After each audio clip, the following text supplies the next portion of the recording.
Ladies and gentlemen, brothers and sisters, people of all ages, welcome back to the Sticky Floors podcast. I am one of your hosts, CJ. I am joined by Mr. Will. We are back with season 3 of the Sticky Floors podcast. We took a little time off for some vacation. Mr. Will, what'd you do at your vacation time, man? What'd you do? Oh man, I just spent a lot of time with the family. Recalibrate a few things. Just enjoyed some downtime. What you get into, man? Man, I watched football. I watched the Baltimore Ravens almost make it to the Super Bowl, but not quite. Which, as a Steelers fan, was a little bit of a win for us. So that's how I Yes. enjoyed that. Of course, I watched a couple of movies, and actually, I couldn't wait to get back, man. I couldn't wait to talk about movies. By the time this airs, we will be into Black History Month in Yes, sir. America, and we felt like, hey, it's Black History Month. We black, so we're gonna talk about black movies. So the first movie that we're doing tonight, we're talking about Marvel's Black Panther. Look, it doesn't have to add up for it to make sense, and that's how it is. We're doing that. I do have to say, like, it's Marvel's Black Panther because this is not the other movie Black Panther, Yeah, yeah, which yeah, yeah. Make that does probably distinction. deserve, which does deserve probably its own show one day. But we wanted to come out of the gates talking about this one. Um, so this movie, I mean, like, there's so much to talk about around Black Panther. I think you got to start with the experience of going to the movie theater. So, did you go to? You saw this in the movie theater. Yeah, no, What was I what saw it was it opening like for day. you? What was that experience like? It was enlightening. Um, Okay, okay. no, because I live in a pretty diverse area, so you had children of all ages wearing some type of Black Panther uniform, Mm-hmm. suit, Mm-hmm. memorabilia, whether it be a mask or necklace or you name it, like even beads. You know what I mean, around the Mm-hmm. wrist, around the neck. You had everyone practically walking up and doing the Black Panther handshake, salute, whatever have you. The And Wakanda Forever joint. Yeah. yo, man, people actually were talking about Wakanda like it was a real country in Africa, like trying to find it on the map. So, um, you know, so, so it was very interesting, very very Yeah, what? interesting. Yo, it definitely had like Black family reunion vibes. Oh Like it yeah, was a lot of people yeah, like taking pictures in the lobby and like taking pictures in front of like for real, when you go back, if you go back and you look in your Facebook feed in oh 2018, yeah, yeah, you got so many pictures of people taking pictures in front of the Black Panther yeah. poster like with African clothing on. It was like a photo shoot experience for black folks, man. Yo, I haven't seen so much kente cloth in my life, except for at that movie. I kid you not. And it was Yeah. weird because it's from some of the people that were wearing it that, oh wait, what, really, that you? Oh, okay, Yeah. okay. Yeah. That was a part of it that was always a little strange for me cuz Yeah. I just I just don't think about like okay, so I've been like me and you go to movies, right? We've been to Yeah. Star Wars movies, right? It's Mhm. nothing to see people go to a Star Wars movie and a bunch of people are dressed like a Jedi, Oh or some yeah, people are plenty dressed of like a cosplay. Wookiee or a Star Wars character, right? But that's cosplay, right? Mhm. If I go to a movie and I'm dressed up and I put on like African clothing, like is that a homage to the cultural impact, the cultural part of the movie, or is that cosplay? Because like I always feel like, look, for me, it's clothing. It's a shirt. Like Mhm. people have like, like sometimes people will say like, well, African garb, right? Like Mhm. it's not clothing, it's a shirt. Like, Right. I have a closet full of, different African clothing. It's a shirt to me. It's warm. I put on a dashiki, I go outside, right? Right. I'm not like more of an African person or less of an African person or trying to be like an African person when I put it on. No more than if I go see Goodfellas and I put on an Right. Italian suit, I'm not in the mafia. I'm not Yeah. pretending like maybe I just want to have a Italian suit on. I don't really, I never really understood that, but what I did like was that so many people, so many of us, like that was so many people's first experience with like, I'm going to buy something Yeah, yeah, yeah. that looks like to me like this is like legitimate African clothing, Mm-hmm. and I'm going to wear it in public. Right. And that part, I dug that. My theater was packed. Like Mm. this joint, because the other thing is that movie came out in Black History Month, so that's Yep. Yep. February 2018. Mm-hmm. And theater was packed. I went and seen this joint 3 times. I said seen. Yep, I went and seen it 3 times. I didn't even like it any of the 3 times I saw it. We'll get into that a little bit later. Mm-hmm. Um, but every time it was packed. Every Yep. time it was packed. And this movie made money. Oh yeah. You know, this was like this joint did 1.3 million It's a at lot the of box change. office. It's a lot of Yeah, it used to change. be. It was at the time. It was like one of the top 10 highest grossing movies of all time. Mm. And then it got passed by some things that have come out after that. Right. Most recently, like Barbie and Mm. the Super Mario Brothers and other movies have passed it. But incredible critical response, incredible commercial response. It had all of those things, right? And yeah, you were about to say something. Yeah, not to mention critical acclaim and also award winning. So you already touched upon it being profitable. Um, One could debate that this is arguably the best Marvel movie and therefore worthy of so much more accolades. Good question. Yeah. This one for me is this is my number 3 favorite Marvel Mhm. movie of all Mhm. time. So my first is Infinity War, Right. which I loved. And the second is um Captain America the Winter Soldier. And then Mhm. I got Black Panther squarely at number 3. Hopefully that doesn't diminish my black card by my saying that, but that's that's where I have it. You mentioned like some of the things that some of the awards that it won. I think it was nominated. I think it won for what was it? Best Picture? No, no, no. It was nominated for Best Picture, which was amazing. It was also nominated for Best Original Score, which I think it actually won for. Best Costuming, which it actually won for.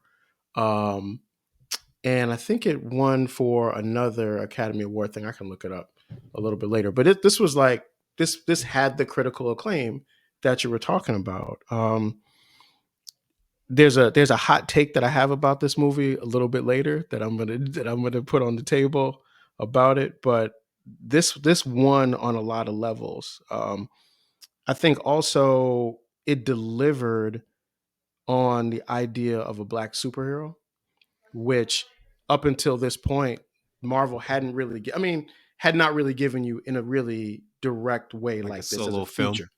As a feature, yeah, because they had the Falcon who was Mhm. in, the Captain America movies. You had War Machine who was in the Iron Man movies, but this was a movie where this guy is carrying it himself, Mhm. and that person is, of course, the late great Chadwick Boseman. So Yeah, I definitely. know I know Will, you always talk a lot about about the actors in the movies. I'm gonna like pass it over to you to start that, and because this cast was amazing, and of course we're gonna spend a little bit more time talking about the King Chadwick Boseman as well. Yeah, but just to backtrack for a minute. Um, so we're talking about Academy Award for Best Costume Design, Academy Award Ah, for okay, thank Best you. Hmm. Music, Screen Actors Guild Award for Outstanding Performance, Hmm. won by Michael B. Jordan, as well as the cast throughout that particular film. You're talking about Academy Award for Best Production Design, MTV Movie and TV Award for Best Villain, again to Michael B. Michael B. Jordan, Jordan. NAACP Image Award for Outstanding Actor in a Motion Picture, Chadwick Boseman. Um, Screen Actors Guild Award for Outstanding Performance uh, by a Stunt Ensemble in a Motion Picture. Uh, People's Choice Award for Favorite Movie Actor, again, Chadwick Boseman. MTV Movie and TV Award for Best Movie. MTV Movie and TV Award for Best Hero. Teen Choice Award for Best Wow. Movie Villain. NAACP Image Award for Outstanding Supporting Actor. Michael B. Jordan. MTV Movie and TV Award for Best Performance in a Motion Picture with Chadwick Boseman. Uh, BAFTA Award for Best Special Effects. Excuse me, Best Special Visual Effects. NAACP Image Award for Outstanding Supporting Actress. It won by Danai Gurira. I'm probably butchering her last name. Gurira. Sure. No Sure. disrespect. No disrespect. No disrespect. Yeah. NAACP Image Award for Outstanding Motion Picture. NAACP Image Award for Outstanding Director in a Motion Picture. Satellite Award for Best Visual Effects. BET Award for Best Movie. Critics' Choice Award for Best Movie Production Design. Costume Dang. So Designers Guild. I could go on. Literally, there's about 20 more awards. it won everything. That's Yeah, what it did. It won everything. Got it. everything. But the main purpose as to why I reference that is that it goes hand in hand with respect to the characters given their proper due to the portrayal of the actors behind those silk shirts and rugged garb uh, that they were rocking. Uh, and I'll start off like this. Everyone knows the story of Mr. Chadwick Boseman, but just to kind of like give a brief backstory is here's a gentleman who um, one could argue is the modern day Denzel Washington of this generation, of our generation. Um, Comes on strong. I don't know if everyone's seen it. Great portrayal in 42. Yep. Um, I saw it. Classically trained. In fact, one of his last depictions is actually on stage, and he was awarded too. And on top of that, he was unfortunately terminally ill while performing in that last movie. I mean, excuse me, that last play. Um,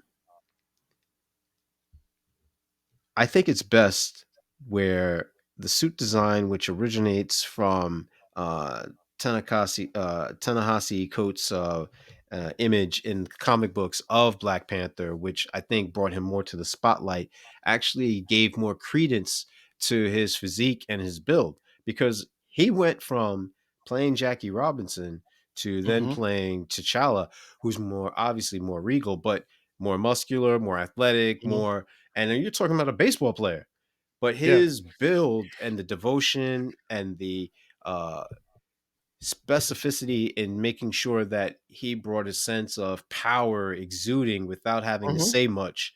I mean, it carries a lot on the screen. You're also, oh yeah, go ahead. And he's also, I mean, not only did he play Jackie Robinson, he played Thurgood Marshall, That's correct. James Brown. Yes, Like sir. he was in many cases the biopic movie person I mean, for telling the story of these like very, iconic. very prominent and iconic black people, black men. So I mean, like, and those roles are important because Mm, without those roles, maybe those stories, those individuals don't get told in that way, and certainly don't get told in that movie way. That like, there's documentaries on Jackie Robinson, there's hmm. documentaries on James Brown, there's documentaries on Thurgood Marshall. Movie does something a little bit different. Yes. Film makes it entertainment, and in some ways, that opens it up to a whole new audience of people to watch it. So to learn about those people, hey, that doesn't happen without an actor like Chadwick Boseman. Oh, the most definitely. And I think the thing that kind of goes underappreciated is that even when he was put to the back pages, such as playing Thoth in Gods of Egypt, Oh yes, yeah, right yeah. before. Yeah. Not Super cultural. What is it? oh, What is it forget when the you forget misappropriation or yeah, something yo, like this? definitely forget the. I was gonna say forget the fact that the majority of the cast were not Appropriation, cultural appropriation. Yeah, were not. yeah. Don't yeah. We don't even have to go. We don't have to get into it. We already None, know like textbook cultural appropriation. nonetheless, the way that he was able to uh, actually bring about some type of dignity to that role in which Hmm. the movie was grossly lampooned and criticized for the depictions and the portrayals and the cinema. Um, that to me it goes a long way. I mean, you're also talking about a gentleman who, even after the whole superhero phase, if you will, he was in 21 Bridges. He was which in, was really good. yeah, I actually, saw that. That's really good action movie. yeah, yeah, definitely. And to think, I think that's when he was really on the cusp of losing more weight. You could see Hmm. the the difference between him being T'Challa and then all of a sudden him in 21 Bridges as Hmm. Andre Davis, Detective Andre Davis. You could see like, all right, something's not right here. Something's amiss. Yeah. Um, even the what is it? The Five Bloods. That's the Spike Lee joint, right? Like the Hmm. even in Yeah. that where he's playing the fallen commander. Hmm. Spoiler alert. He still manages to present himself as a very able, beyond being able-bodied, but very commanding and domineering as far as his portrayal in that. And that's the thing. I mean, Chadwick Boseman, every role that he was in, Hmm. he brought a presence to. Yeah. So right away, he has a certain gravitas. He had a certain gravitas, Mm. and it matches up very well with the idea of a monarch Yes. or a king Hmm. or a warrior because he has that kind of strength that just comes across without being like very in a braggadocious way, Yeah. which I know in the movie they kind of create a good juxtaposition around that. But go ahead though with Yeah, and I think with respect to that, the comparison, the contrast in his last role in I think it's what is it, Ma Rainey's Black Bottom. yeah. Um, Hmm. I think the way that he's able to actually engage the audience by actually literally becoming that character. I know it's a phrase Hmm. that's used pretty often, but Hmm. you're talking about someone where you're able to see the changes that he's gone through throughout his unfortunately very brief uh Hmm. movie, television, entertainment career. But you're also talking about a guy who's classically trained um who I think what goes maybe not spoken enough is that he's been on plays off Broadway or whatever have you, but he Hmm. is able to bring about a sense of like commitment and Hmm. maturity and uh, um, a resiliency because Yeah. it's being on off Broadway, and I'm not an actor, but I've been to my fair share of plays on and off Broadway. The Tell him, Will, determine you got culture. You're a cultured dude. Tell him, man. well, I Tell mean, him, man. I try to dibble and dabble. You know what I mean? Like you don't know what you don't like until you try it out. Um, Right. but there's certain things that draw a line, and so as Cameron would say, pause. Pause. Right. Yeah. Um, but nonetheless, you got to understand, like when he was doing these things, and I'm pretty sure everyone's familiar with the YouTube clip of him performing "I Ain't Mad at Ya" by Tupac in that play in which they were going to have him as Tupac. I mean, like Mhm. to be able to recite that entire song verbatim, go into a play in which you have to memorize the script and Mhm. maybe use a different side of your brain, present a different set of emotions. It's all the more why I applaud him as an individual, as a craftsman, as an artiste rather than an artist. The reason why I am very satisfied with some of the things that otherwise were very questionable. And what I mean by that is in Black Panther, um, his role, I would say, is a trope, if you will, of the uh, Martin Luther King Oh, wait, wait, wait. character. We're gonna get to that. Wait. We're gonna get to that. Yeah, hold on. Don't wait. We're gonna get to that. We're gonna get to that. Yeah, we got. It's a lot about the movie that needs to be talked about. So we Yes, gotta get. sir. We're gonna. But I don't Let want to me. Let me. spend up the majority of time on him. Definitely But shout out to Michael B. can I Jordan. just Oh, yeah, can yeah, I just add one please. other quick thing about Chadwick Boseman is Yeah, yeah. that when he played T'Challa in this Black Panther movie, it would have been very easy because of how um, well received that character was in that role for Yeah. you to never really see him as anything else besides Oh, T'Challa. yeah, typecasting. But when you see him in 21 Bridges and when you see him in Ma Rainey's Black Bottom, you don't see No, no. T'Challa Mm-mm. anymore. You see whatever it is that he's creating in that other thing, which is a real testament to his acting ability, Mhm. that he could transcend a character that he put his stamp on so thoroughly that Marvel didn't replace him, right? Mhm. Because that's how thoroughly people associate Black Panther with him, and yet he was still in three other movies, right? Because Mhm. we forgot about the Five Bloods, Yeah. three other major motion pictures where you don't automatically think, oh, I'm looking at the King of Wakanda. Well, you said it. You hit the nail on the head with transcendence. Um, to the point where he became a cultural phenomenon when they had that ABC Memorial Absolutely, television absolutely, show, and the fact that his unfortunate transitioning was also kind of like art imitating life and life imitating art in the second Black Panther movie, where hmm there were the delays and whether or not they should even do the movie at all, and then the rewrites and the reshoots. It's a credit to the type of man he is, was, and remains. Uh, and hence the reason why I've indulged a little bit longer in trying to give him his just due and his of flowers, course, because of what he represents. And what he represents is, for me, the epitome of black manhood, of manhood as a yeah, whole, of being a true human, in every sense of those words. Um, because you're talking about someone who commands a respect without having to do anything that's very domineering.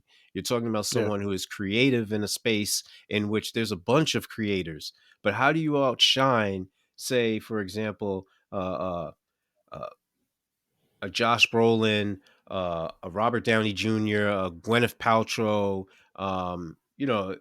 Julia And you're talking Rufus? about the people in like Yeah, the like, Infinity War movies, yeah. yeah. I mean, his presence, yeah. I mean, shout outs to King Chad, man. Oh yeah, definitely. Shout outs to the King. He did it.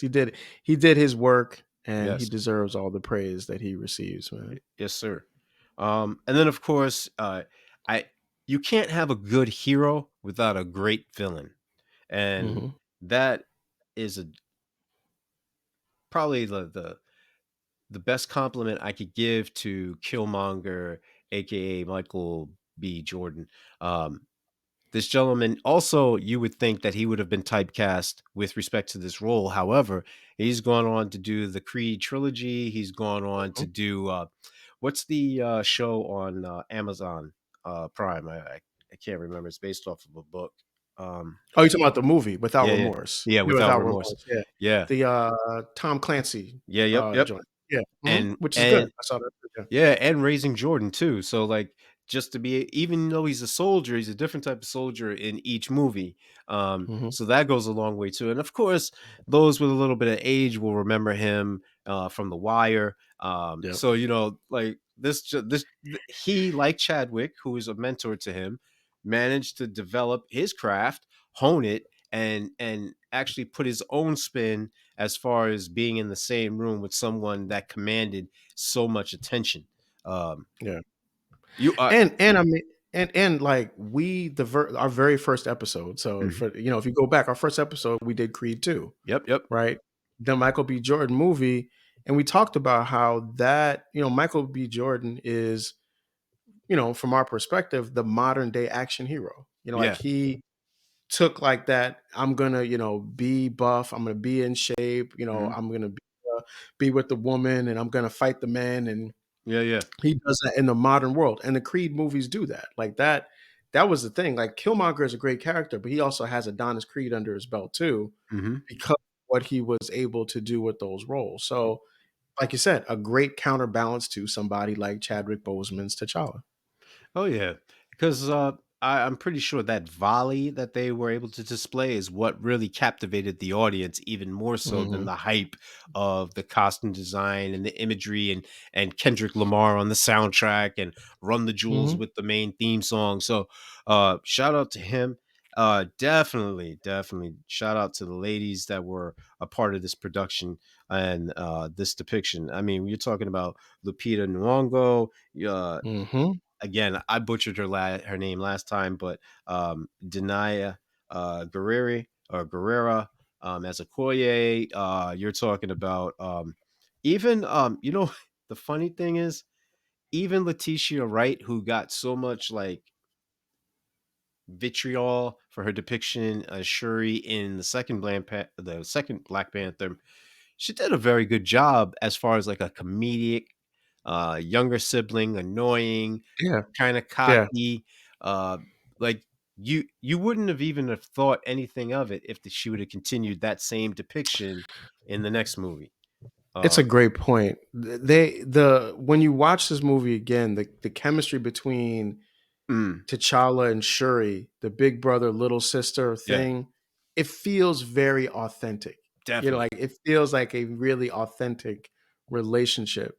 And like you said, the second movie you don't have that. Hmm. And it doesn't really play as well. No. And you could make a case that maybe all the characters suffer a little bit by Yes. not having the interplay with T'Challa. Hmm. But yeah, I mean that's a great point with that character. Yeah, and then of course, last but definitely not least, Angela Bassett. The queen, man. If The queen. I think it's almost like, don't get me wrong, she did her thing in the second movie, but I think it's because of the first movie, which laid the roots, which showed her going through the wide range of emotions, being very stoic, being very regal, being very Mhm. prestigious, and even that mystique around her, as far as like her not even having to say a word, but being in the room, and she'll say things Mhm. like "throw that charlatan out." Mhm. She means that. Like, yo, Mhm. you might have to bounce, homie. Like, you might have to leave Yeah. the room. Um, she's had a very stellar career. I definitely look forward to anything that she's in. This was being one of them. I had no idea what the size of her role was going to be, but it didn't even matter. I knew that it would be impactful. I knew that it would be long lasting, and I knew that if there was going to be a sequel, she would be pivotal to its success. Kind of, Yeah. she kind of reminds me of Felicia Rashad in that regard. That's Uh, just what I was gonna say. That was about to say the same yeah, thing. Yeah. Yeah. because it's Yeah. that type of lead female actress where it's like you can't do without them. Like, Yeah. they are there for a reason, and they drive the movie, and they remind you of so many different individuals, characters, developments, Mhm. symbolism, you name it. And she immediately provides a level of class and Mm, dignity to yes. the role, Hmm. right? And it's interesting because like if you look at the screen time and the comparison, yeah, in the second movie she gets a lot more screen time, Yeah. a lot more lines. Hmm. She gets fewer, but it doesn't hurt her, and it's still the character doesn't become diminished. And a lot of that is just the idea of Angela Bassett more so than even the character itself. That's why But it's it's Angela also Bassett, the right? her ability, which not many actors and actresses have, the ability to do more with less. Some people tend to Absolutely. overact. Some people tend to, you can even see that they're not as passionate because they don't have the screen time Absolutely. or the lines per se. But no, she did the most with very little, to the Yeah. point where I think it commanded the fact that they rewrote everything based upon knowing, okay, well, at least she's coming back and she can carry the movie for us. And Yep. shout out to, of course, the one of my favorite actors, Mr. Forrest Whitaker, Yep. Andy Serkis, who most people will know him for his green background roles with the costume and the little nodules all It, over his body and stuff he with did the with he did the Smeagol. Yeah, Gollum. Yeah. yeah. So, Yeah. definitely he and he's a good director too, mind you. I also want to make sure that I give some flowers to Winston Duke for his portrayal as M'Baku, the Yep. great gorilla. Lord M'Baku. Yes, Yep. sir. He definitely was a show stealer in that. And also to Daniel Kalua, Kayuja. Why am I butchering these names? Kaluuya. Kaluuya. Kaluuya. There you go. Tongue tied, man. Tongue. You know what? I think it's because I was so accustomed to being off for these past 2 weeks that I was just like, That's what yo, it is. That's what it is. You're not ready yet. yeah, You're nah, warming up. yeah, It's like definitely. it's like you had the bye week, and Well, now you're coming back for the first half. Your offense isn't yeah, working the same way, and then on the last half, then you start all the passes will be complete. Then I Yeah, got you. I got we were off for a minute, but we'll get cooking. And then last but not least, Mr. Martin Freeman for his portrayal of Everett Ross. you. Yes, Last but not yes, least, but yeah, definitely yeah. We great got yeah. We're cast. gonna get amazing cast. I mean, Sterling K. Brown, right? Oh, We forgot can't forget him. Sterling K. Brown, right? Right. Just cut right. Small role, but does a lot with it. Still he was still getting his what is it? This is us checks. Yeah, Black Panther gave you something different there. Yeah, I mean, this is an amazing ensemble cast. I know you love great ensemble casts in movies, and this is I this think the is certainly. audience. Yeah, I think the audience knows by now my preference, and by highlighting this cast, you not only see the different styles, the different ways that they go about being who they are, but the way that they're able to become one amalgamation, one movement. They're able to actually work off of each other in such a way where they help bring out the best in each other. It's a Hmm. credit to them as actors and actresses and as people, because you'll oftentimes you'll have that one diva or that one jerk on there who basically sabotages a project, but not in this case. I think all of them wanted to see the best in each other and bring that commitment to excellence. Yeah, there was all. Yeah, one of the things around the marketing of this movie was the everybody was together. So Hmm. when they would like do an interview, Yeah.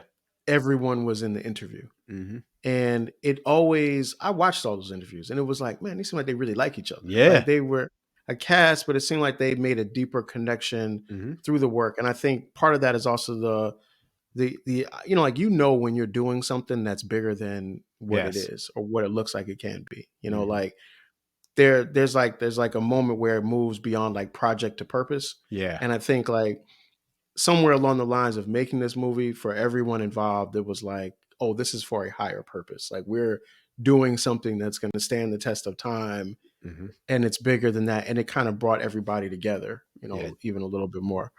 Um, and I think that's the experience that like I think Black people have had with this too as well. Like it might be number 19 on the highest grossing films. If they re-release this every Black History Month, this joke this joke would get it would eventually get to number one because like people would go in February and watch it. And if anybody takes that idea, you heard it here first on the Sticky Floors podcast that Black Panther should be re-released every Black History Month because people would love to go see it. Of course. Matter of fact, to that point, I don't purchase many like CDs, I mean, excuse me, DVDs, et cetera, et cetera. I actually bought this and I bought it because my eldest daughter actually said, "Hey, dad, can you buy this?" So, Mm-hmm. you know, it goes a long way how it broke different generational gaps. Mm-hmm. You know what I mean? Like this was a talking point or piece, conversation piece for many families, mine It included. was. Yeah, and that's a good segue into talking about a couple of the other cultural parts about this as well. Because I started off by saying I watched this 3 times, Hmm. right? And every time I went, I saw the movie theater. Movie theater was packed. I never really left the theater really liking it. Mm. And part of the reason why in the beginning was that you know, there were elements of the movie I just had a problem with. Hmm. The main thing really happens. Really, the main issue is like what happens with Everett Ross's character, and the idea of like like we've said, like the idea of like the white savior at the end Hmm. of the film, and that character being a representative of the CIA, Right. and that's culturally. I don't want to say irresponsible, but it's like it's culturally confusing. Like for Mhm. me to watch that movie and to say like, well, why would you even make a movie and put the CIA guy in and have him play a hero role? And it made it really hard for me to fully embrace this movie, right? And then there's also I don't really like kind of like the way I think it if at the end the message is Wakanda should open up its doors to the world and give its resources to the rest of the world.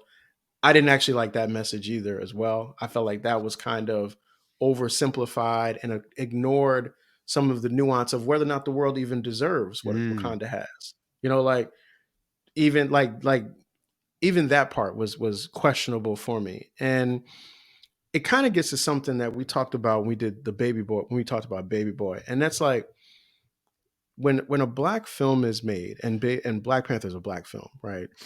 When that's when that's made, there's a pressure on these films to not only tell a good story, but also to be culturally relevant, right? And to try to like engage certain ideas and concepts that are important to black people without, and then balance that with like trying to still tell a story. And I know like there's, everybody's got like someone to answer to, and I never know how much creative control a director has, Right. but I always wonder, like, do you have the ability to say, hey, you know what, maybe this guy can't be in the CIA, maybe that's not where we're not going to have a CIA Mm, hero on the African continent, because that's like questionable if we're thinking about Patrice Lumumba in the Congo, if we're thinking about Kwame Nkrumah in Ghana, and what the CIA has been alleged to have done there in those countries and with those individuals. Is that fair to say that or do that? I don't know if you can do that. I don't know if they have the ability to, but I know like as the viewer, I'm thinking about that, and that hurts like my love, or it did in the beginning. And I know what the transition is there, but I also know that you mentioned the idea of the trope of T'Challa as like the Martin Luther King Jr. kind of character, and mhm. that dichotomy, and just kind of talking about that. Well, see, just to backtrack, because I think these two concepts go hand in hand. Um, I think most people are aware that the CIA during the early to late 60s was heavily involved in trying to sabotage the civil rights movement, and that it doesn't come as a surprise that um, Hmm. there are ample recordings of Malcolm and Martin Luther King Jr. Uh, from the CIA as far as what they were doing and when they were doing it. Um, And the FBI as well. Yeah. oh yeah, definitely, definitely. Um, and I don't think you can really make the distinction. Sure, FBI is domestic and the CIA is international foreign, but nonetheless, I think it goes to the point of America being the so-called police of the world, and Hmm.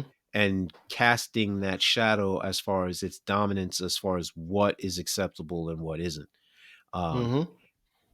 I think that their influence is reflective in this movie with Everett Frost Everett to a degree, um, but I'm not sure if his intentions are as sinister. And what I mean by that is, Yeah. um, he didn't go out and start utilizing propaganda. He didn't Yeah. try and mislead anyone. I think he came from a very earnest and forthright place. But again, it is what he represents as a whole, as far as you know, coming in and saving the day, because he was like, the way it's interwoven is that no one is all one thing in this movie, but in most movies you have Hmm. Everett. He's a fighter pilot, and everybody knows that that's his background. And most people Hmm. know that, there is a vast amount of individuals who go into service, and one of the areas of public service is serving in the military and then graduating into one of the alphabet soup organizations. So I Hmm. think he has a real commitment there as far as wanting to do good. Yet Yeah. he associated with With that organization. Yeah. that may have some questionable Yeah. deeds and such. So therefore, there's no reason. There's a reason why Zuri calls him a colonizer. There's a reason Hmm. why there's suspicion and doubt as far as even bringing him back to Wakanda. There's a reason why Absolutely. Mbaku starts grunting and making Starts animal barking noises. at him when he Yeah, talks. Yeah. and so But here's it. the but but here's the thing though. Why, like, eh, whether or not the character, and I agree, like they make Ross's character likable, Mhm. and they make him helpful Yes. to the conclusion of the movie in a positive sense, right? Mhm. But he's still the CIA agent, right? Right. I always think, like, I look at this and I'm like, okay, you already created the fake government agency in Shield. Right. You already created the fake terrorism organization in Yeah. Hydra. Mhm. Just say he was a Shield agent. Like Right. I would be questioning it still, but at least I wouldn't be Yeah. saying CIA, because a history behind that term, Yeah. behind that agency, Oh, right? of course. And it's like I remember when Black Klansman came out, right? Hmm. And there were people who the criticism of Black Klansman is that that movie sort of portrays the FBI as this organization that's doing good, right? Hmm. Because you have this black FBI agent, which is a real story, Hmm. okay, but that paints the organization by virtue of that individual Hmm. in a light that does not gel with many um, revolutionary black organizations in America and people that were part of those organizations and people who had relatives who were incarcerated by those Hmm. organizations to this day, right? Right. So as soon as you put it in there, if you put something good next to something bad, if the light is brighter on the good thing, it can kind of make the other thing not look quite so bad. Right. Right. Yo, just make Everett Ross a Shield agent, and I'm good with it. I'm not good, but I'm not as bad with it. Right. I Right. mean, that's what I'm saying. I guess the turning point for me is during COVID. This was on Disney Plus, Hmm. and my daughter and nephew would watch this movie like every day, Yeah. right? And I would like watch them watch it, Hmm. and I would see how much they loved it, right? And I started looking at it from a little bit of a different lens. And I realized that I'm bringing my lens as me, an adult, watching it. And with all the things I know, Hmm. they could just love, gosh, I like Okoye. Hmm. Okoye's tough. Black Panther's a hero. Shuri's smart. Right. And all the black characters in this movie, they all have, like you said, they're two things. They both have maybe some things that aren't so great, but they also have some very enduring qualities also, Hmm. right? And they show vulnerability in all these depths and levels that we don't often get a chance to see black characters have in superhero movies. Sometimes not in movies in general, I but was gonna say. definitely not in superhero movies. And watching them watch it made me love this movie more. And it allowed me to appreciate all the things that you mentioned that were the reasons why I got all those awards. Because it is a very well-made movie. Hmm. And the acting is amazing, and the costuming is amazing, and the music is amazing. It's a really, really well done film. And yeah, I have to suspend some of my political ideology to enjoy it fully, but I also realize that it's not the job of this movie to like meet my standards of Mm. a political film about an African nation with a African king who also happens to have superpowers. Right. Like if I'm watching, if next week Patrick Mahomes decides he wants to come out and have a press conference about police brutality, should I expect that to sound like if it was Louis Farrakhan? Probably Mm. not. It's probably not going to sound like that. You know what I mean? But it is what it is at its level. And I think what I learned to love about this movie is that at its level, it's telling a really good story about a black hero and his family. And I can get with that. You know what? I forget the specific verse in the Bible, but essentially you're supposed to look at the world with a wonder and amazement with the eyes of a child. And I'm paraphrasing very crudely. And I think Hmm. that's what is the commonality between all people, whatever their race, ethnicity, gender, um, sexual preference. I think the human experience is embodied in this movie more so than the other movies. It's more grounded, like you don't really get the sense of superpowers or anything like that. Hmm. Um, uh, you could say that, yeah, all right, he takes the heart shaped herb, and when he takes that, he gains this supernatural power. Well, I'm pretty sure all of us have seen those shows where they used to come on, what was it, NBC or CBS or maybe even ABC, where it showed individuals with superhuman strength, and they were able to Hmm. pull a bus, or they were able Hmm. to, or you hear those stories about when adrenaline kicks in. I don't Yeah. I don't think that there's any difference than one of those stories. Um, Hmm. I also would comment on the fact that here you have these two individuals in Mbaku and in uh, T'Challa, who gradually develop a true kinship, a true brotherhood, and Hmm. it's basically baptism through fire. That both of them were thrust in these leadership roles with more on the job training than the preparation that they had, because they were put in those situations in a very uncanny manner, and that's in the MCU. Whereas in the comic book verse, most people know that M'Baku is one of Black Panther's villains. But nonetheless, in this movie, I think that the way that they balance the different personalities by showing glimpses as far as individuals who have redeeming factors, and then and characters that have a maybe less of a ideal role in life, or the civilization as a whole, where they may be Yeah. of a little irreputable uh, dispute.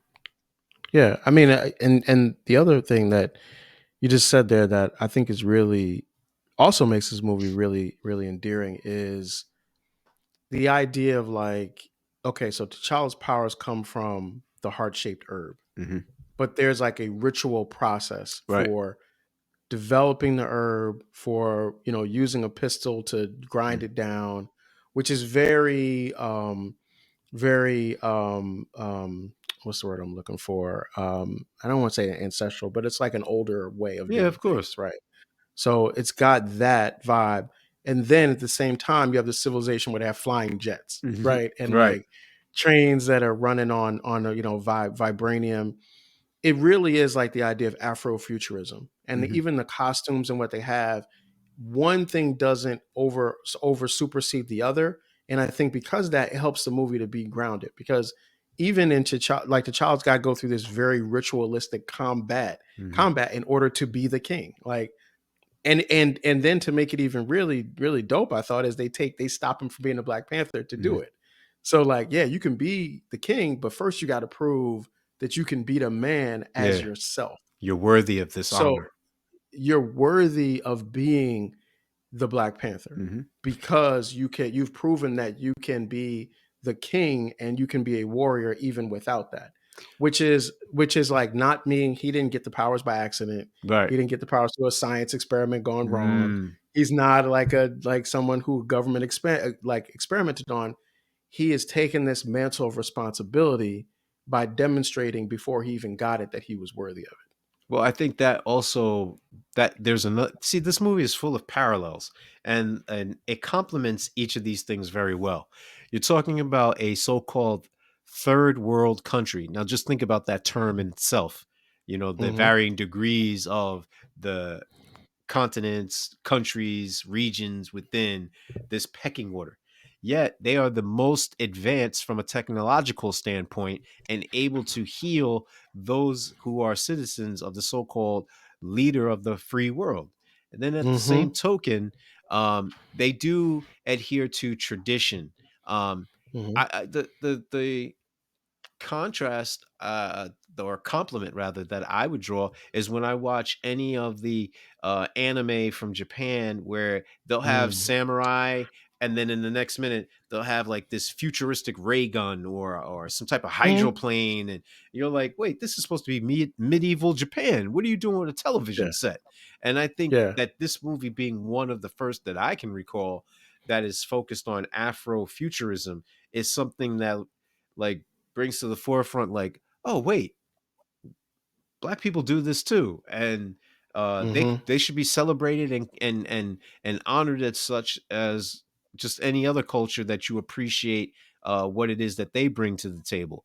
um, and and I think that's why a lot of the children were like, oh wow, I like Yeah. I like Zuri. She's the, the genius with that makes Hmm. all of this possible. Oh, I like the fact that there's a cadre of scientists that work hand in Hmm. hand in conjunction with what she's developing and the suits. And yet at the same token, you can have that that comedic role, that levity, where she's like, "What are those?" Something Yeah. Talk modern about at the time about his sandals, or yeah. you can have that playful banner back and forth when they're coming out of the river, and Zuri and T'Challa do their handshake, and then Mhm. the mother tells her, the queen tells her to get dressed or whatever, and she gives him a profane gesture. Like those Mhm. things show like that wittiness, that banter, that these are things that are timeless between brothers and sisters or any siblings for that matter, and that Yeah. is that playfulness that they go back and forth with.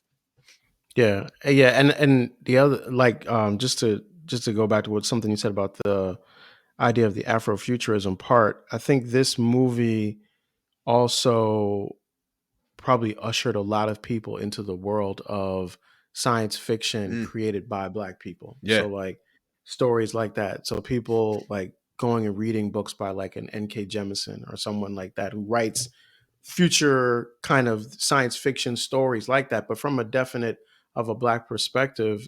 That's like helpful, like that expands the field of what is offered by Black people and what can be consumed by Black people from a culturally relevant standpoint. So, like there's so much in this movie, and we'd be talking for hours about it, but Yeah, we're not no. going to do that.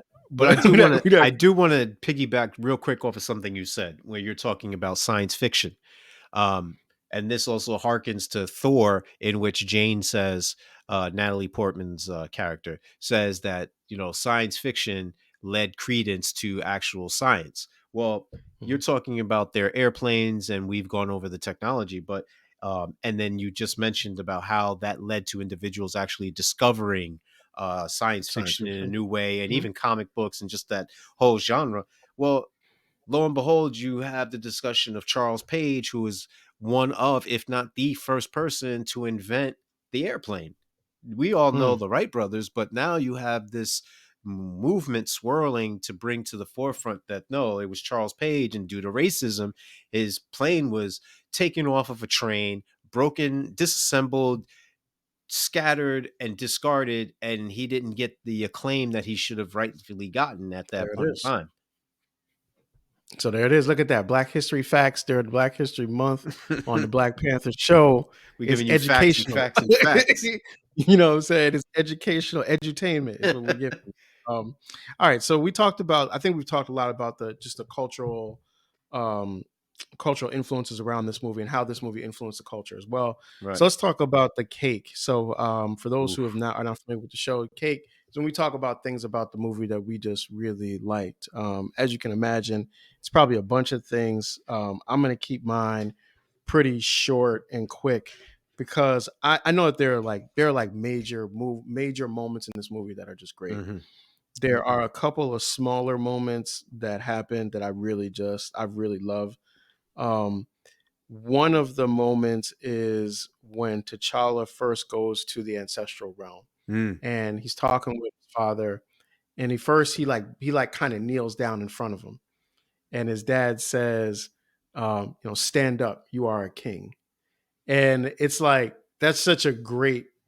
I mean, like it just automatically it reminds T'Challa of who he is, Hmm. because in every other world he is the king, but he thinks in the ancestral world he is not somehow differential to his father, and his Hmm. father reminds him, no, now even here you Mm. are the king. Everywhere you go from now on, you're a king, and you have to carry yourself as such, right? Little jewel and nugget. I love that part. And I also love when he tells him that it's not verbatim, but he tells him that T'Challa is a good man with a good heart, and it is hard for a good man to be king. Mm. And you don't really know what that really means until later in the movie when you kind of figure out the hard choices that T'Chaka has had to make as a king that maybe T'Challa wouldn't, right? And there's like that tension, which Mm. is not one of my favorite things, between like what T'Chaka does and what T'Challa does. But I like the idea of T'Chaka trying to tell him it's hard to be in charge. Mm. You're not going to be liked. You're not going to be loved all the time. And sometimes you may be hated. But at the end of the day, you're going to have to make decisions that are in the best interest of the kingdom or of the country. And that's like I just like that as a theme in a moment. The other thing I'll say, like as a moment of like some of the cake, is I love the scene where Ross is talking with T'Challa and Okoye, and Okoye is talking to T'Challa in the Wakanda native language, and Ross is kind of being a jerk, and Okoye is giving him jerk back 100%, and I love it. Right. What I also love is the way T'Challa handles it, because T'Challa is always regal. Like he's never like he even convinces Ross that he's going along with him when really he put a sound tracking Right, right. device on his back. And it's like that little moment is really showing you just kind of the elevation that T'Challa has, because he's like got all the different ways to go about solving a problem. He could force you, but he's gonna try to influence you. Like he's got all these different things, and it shows like there's cleverness to what he does, Right. right? And I like that. And then the last little moment that I would say is, and you mentioned it, the initial interaction between him and Killmonger says something to the effect of, well, you're here, like you could have been helping all the people. And Hmm. T'Challa's response is instantly like, I'm not king of all people. I'm king of Wakanda. Right. And it's like it's such a moment that shows like very like this character is grounded in his reality. Hmm. And when other people and T'Challa is never influenced by Killmonger's ideology. He doesn't actually believe Killmonger's ideology. He questions the way that Killmonger was treated. As an audience, we're left to try to figure out, like, well, which one is better? Is it better for Wakanda to be by itself, or is it better for Wakanda to try to help everyone? Help in parentheses, because that's not actually really what happens. Hmm. But T'Challa never really changes on that. And when he does, he kind of changes in a way that I don't like, but it makes sense for the character. but those are my three. That's my three slices of cake. Like I said, quiet moments. There's bigger pieces that are great in the movie. I know that, but those are the three scenes I really liked. What No, you it's got, man? it's all about your preference, man. Um, for me, I'm going with one, like you said, the initial interaction between T'Challa and Killmonger. Um, you have that palpable tension because you already know that T'Challa knows what's going on. He knows who Killmonger is, but he's trying to be Mm-hmm. strategic in how he Mm-hmm. delivers the news. And he's given his cousin ample opportunity to back out, save face, not show disgrace. Yep. And we can do this in a more civilized manner, which Mm-hmm. always harkens me back to Max Julian saying, hey, we can get into some gangster or we could keep it like gentlemen, and he Mm-hmm. says it in reverse, but nonetheless that's where my mind automatically goes. And you see these two incredible actors going back and forth where they actually dive in to what's transpiring and what's going on. My other favorite part of the movie is the interaction between the curator in the museum and Killmonger, Oh, it's where a great scene. Great where scene. Yeah. yeah, where he literally breaks it down, where you are left with this ethical and moral problem. Where is it permissible in the name of archaeology and history to dig up other human beings' grave sites and put them on display so that we can learn more or appreciate what it was that preceded us. Um, and he even breaks down and goes into further depth. But I love those scenes in which the actors themselves are able to shine. And last but not least, I'm definitely going to say the culmination of all of that is Michael B. Jordan's character Killmonger's death scene, in which him and his cousin have a heart to heart, ranging from them being on the rails, him complimenting for his fighting prowessness, all the way to the point where he hearkens to the time of his ancestors' willingness to die, at least at sea, in an act of Yeah. defiance. Yeah. Yeah. I like that. Bury me with my ancestors Yes. who knew death was better than Servitude. enslavement. Yeah, definitely. Servitude. Yeah. Yeah. No, I mean, Killmonger is like, yeah, Killmonger is, I think, what you think revolutionary like action looks like at Hmm. a certain level. It's interesting because like one of the tensions in the movie is, well, Wakanda's like kind of closed off, right? And Yeah. Wakabi says if you let foreigners in, they bring their problems with them, right? Mm. And then soon Wakanda's like everybody everywhere else, right? So you got that tension, and then you got Killmonger who kind of comes along and says, y'all saw everything that was going on and didn't help anyone, Mm. right? And both of those have validity to them. And it's not like, it's a Marvel, it's a Disney movie. It's not going to get into the nuts and bolts Of of course that not. in any real way. But where I think Killmonger's thing goes off track is where he goes from, we're going to support these other countries in their conflicts, to now we're going to make Wakanda the new ruler of the world. Yeah. And that becomes, that's where it breaks from like Pan-Africanism, Hmm. and it becomes really imperialism Right. at that point. Right. And he even says the whole line about the sun will never shine on the will never fall on the kingdom, the Yeah. The sun will empire of never Wakanda. set on the Wakandan Empire. Right, which is a line from a European country or something. British. That's yeah, British country. That's where that line comes from. So um like, it's just interesting, like how they kind of play with that. And I know some of that is done just to distort the character Hmm. of Killmonger, to make you align more with T'Challa. And it's all kinds of propaganda and manipulation that happens in the movie of your emotions. And this is one of the reasons why it's hard for me to have this as my number one joint, but that's what that is. Um, all right. So with that said, so we're gonna going on into our hate. So got a Mm. couple things that we're hate, couple things that we hate. I think we know for sure the Everett Ross as the white savior joint, that just doesn't work for me. That's in my hate box for sure. Um, I also, the CGI broke down in the final Mm. fight scene. Yeah. They didn't bake it. They didn't bake it long enough. Mm. It kind of looks a little plastically. It kind of looks like a little plastic at the end. Yeah. Um, I didn't like T'Challa turning on the Wakandan ancestors, and like Mm. that second scene when he visits Yeah. revisits the um revisits the ancestral realm, the way that he kind of talks to them about, you all were wrong, and all this, it kind of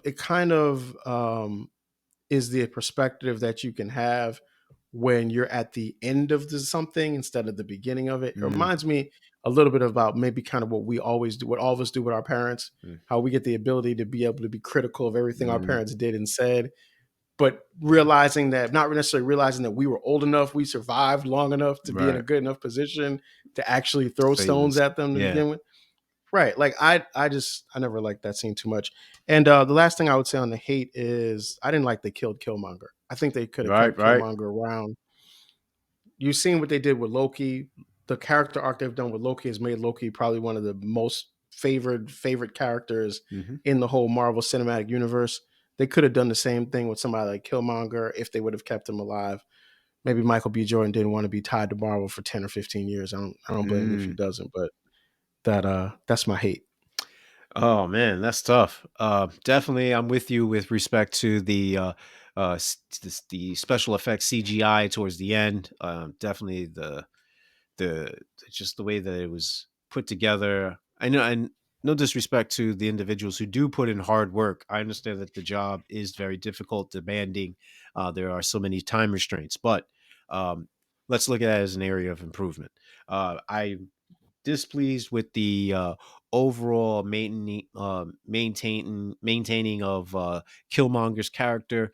I too disagree with the fact that they killed him off. In fact, Marvel has a bad habit of either underdeveloping their villains and not allowing them to fully cook and marinate and do their thing, or once they do, they're one-offs. And I don't know, something about the fact of having a long-lasting villain who's able to come back, plot, strategize, revamp their way. It actually is more encouraging, more thrilling, more enticing than just seeing one villain and then they're done. And last but Mm-hmm. not least, I don't want to harp on it too much, but again, um, I want to be able to go into a movie and not have to deal with so many underlying things. You know, sometimes a rock is just a rock. Um, I I get the symbolism, I get the comparisons, the metaphors, the similes. I get it all. However, you know, there is the political division. There is the what does it mean to be a man? What does it mean to be the leader of a country as well, the leader of your own family? And more importantly, what does it mean to be a black man in the planet on in Earth? excuse me, in the United States, in Africa, as well as a world citizen. I get that it's permeating throughout the pores of this movie, um, but I sometimes I don't want to be browbeaten. Um, Sometimes I just want to be able to go into a movie theater and see mindless violence. You can call me crazy. Yo, it's hard, man, because it's like I think that ends up being like part of the burden of the black films, Mm, right? And then it also is like what we bring to it as well. right. Like you've questioned me on that many times with the way that I look at certain movies. Mm, Is that the intention of the director or is that me? yeah. Like to some extent, and that's the beauty of film is Hmm. that to some extent it's like people get a chance to go into a museum and they can stare at a painting and two people can look at the painting and see something totally different Right. in it. Neither of them may be seeing what the artist actually was trying to create, Indeed. right? We get a chance to do that with film. It's incredible. It's almost impossible, I think, in such a racially charged world that we live in Hmm. to view anything.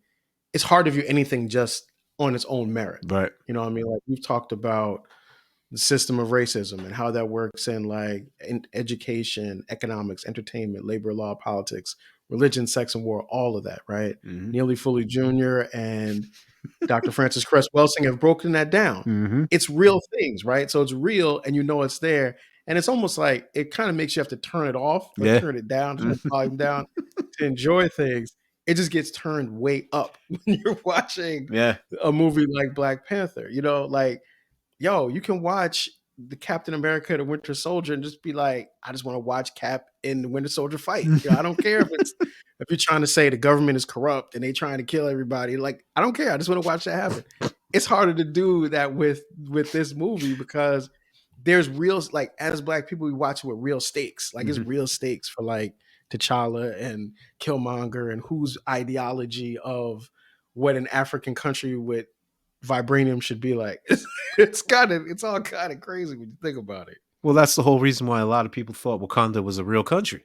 They're not Right. able to distinguish that, this is fiction, it's not real, and this is the real world where the problems are distinctly here and not in film. And Hmm. it's not going to be over in an hour and 45 minutes or a How about 45 that? minute television show. How about that? All right, so we got questions, right? So we're gonna jump into the questions part. I got two. I had a bunch of questions, but I'm gonna ask you two. So Okay. here's my first question. How likely is it that Wakanda would allow an American outsider to become Mm, king? So this whole movie, like the whole thing rests on the idea that they're going to allow T'Challa to fight Killmonger, and the winner of this fight is going to be able to run the entire country. hmm Would the Council of Elders really agree to that? Wouldn't like the old lady with the cane? Wouldn't she have been like, "Oh, hold on, T'Challa. We're not betting the whole country on whether or not you can beat this dude in a fist fight because he might beat you. He looks tough. Like hmm and you taking the Black Panther out of you. mm. We ain't I risking don't that. think you're You know ready what I for mean? that. Like, Yeah. like this dude crazy. Like, He's a like can't professional you be? killer.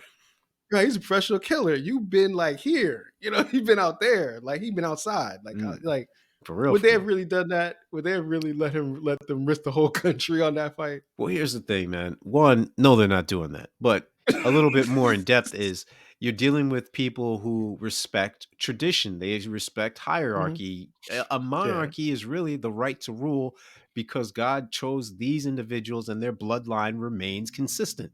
So Mhm. therefore, I don't see how they could say, "Oh yeah, your cousin who was somewhere out in the wilderness. We don't know what happened to him, what his influences are, but we're going to allow him in the short span that we know him of, I don't know, 5 minutes and 36 seconds to now become our leader just because he whooped you up and down the river. Like Right. that's Right. just not going to happen. Yeah, they're not gonna make that No. risk. They're not gonna. Why risk it? What if he just slipped on a rock in the pool of water and fell down and Killmonger won? Then what? Then that's it. Yeah. Like, You know? all right. So yeah, so that's one question. All right. Second question is this. Okay, so in the beginning of this movie, T'Challa tells Ross that he's going to take Claw back to Wakanda Mm. because Claw is responsible for the death of Wakandans Hmm. and stealing vibranium. Right. But he let Ross have Zemo, who killed his father, the king of Wakanda. Mm. Wouldn't Zemo have had to go back to Wakanda to face a trial or whatever more than anybody else in the history of outsiders that are enemies of Wakanda? I think this goes to T'Challa's benevolence and his tolerance of uh, enduring pain and suffering. This man has watched literally countless of his people be murdered when the Chitauri and the because even though it was off screen, the Mhm. Chitauri as well as when Thanos came and for the second time and blipped everybody out. Like he's had to endure this over and over, whether he was directly or indirectly involved on screen or off screen. Nonetheless, he's had to deal with these things. He himself has had to deal with the physical hardships of losing himself to what it means to be his own king. You just commented on it. Hey, he went to the ancestral plane, and then all of a sudden it was over. So, in a nutshell, I believe that there would be some difficulty there, to put it mildly. Yeah, and I know they tried to resolve this with the Falcon and the Winter Soldier Mhm. show where they actually had the Wakandans go and get Zemo. Yeah. So I know they tried to catch it, but like I was watching it, I was like, wait a second, you are going after Claw, but you let Zemo Hmm. go to jail in America or wherever? Like, really? That didn't make sense. All right. Anyway, those are the questions there. All right, so now we are into the part where we give the ratings.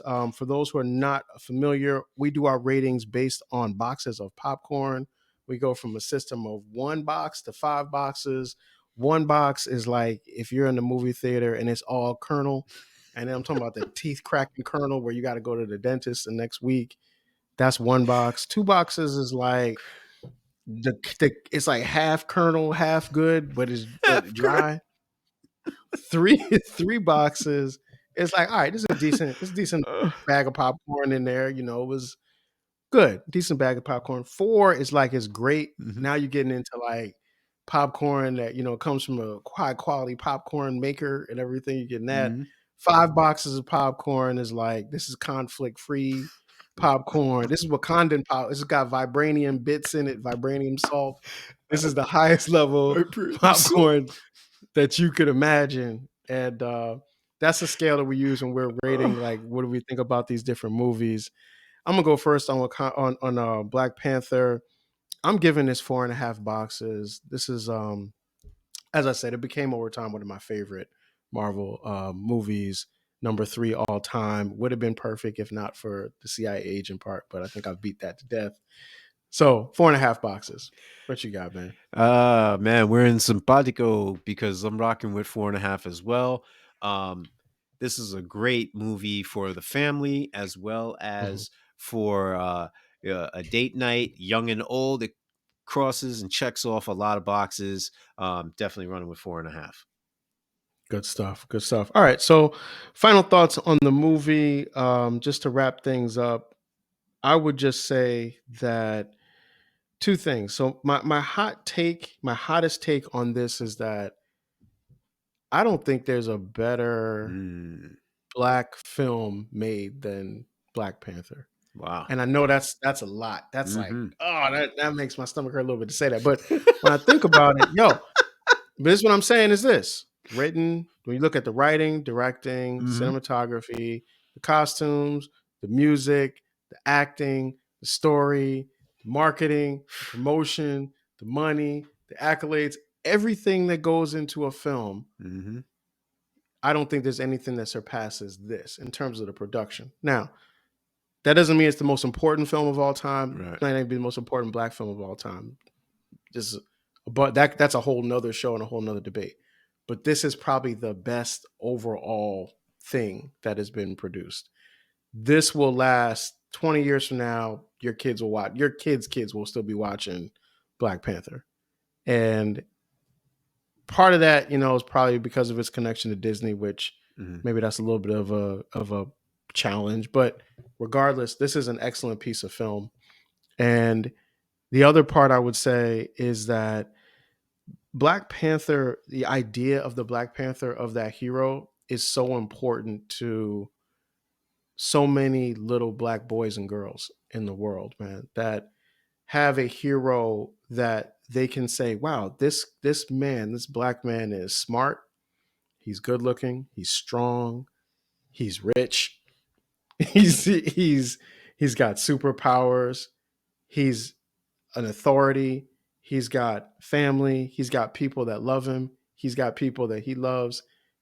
There's not a better, I don't know if there's a better character, better black superhero character than the Black Panther. Mm, And bringing that character to the screen in a high quality film does tremendous justice to the character, and it allows so many young people to have a hero that they can call their own. And that's probably the thing that makes me love this movie the most. mm. I would piggyback off of that by just saying this.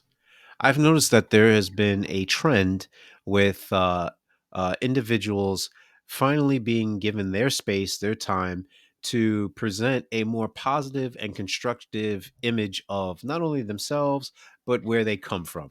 And I think Black Panther helped pave the way for a lot of the movies that have come after it, and even those that are yet to come.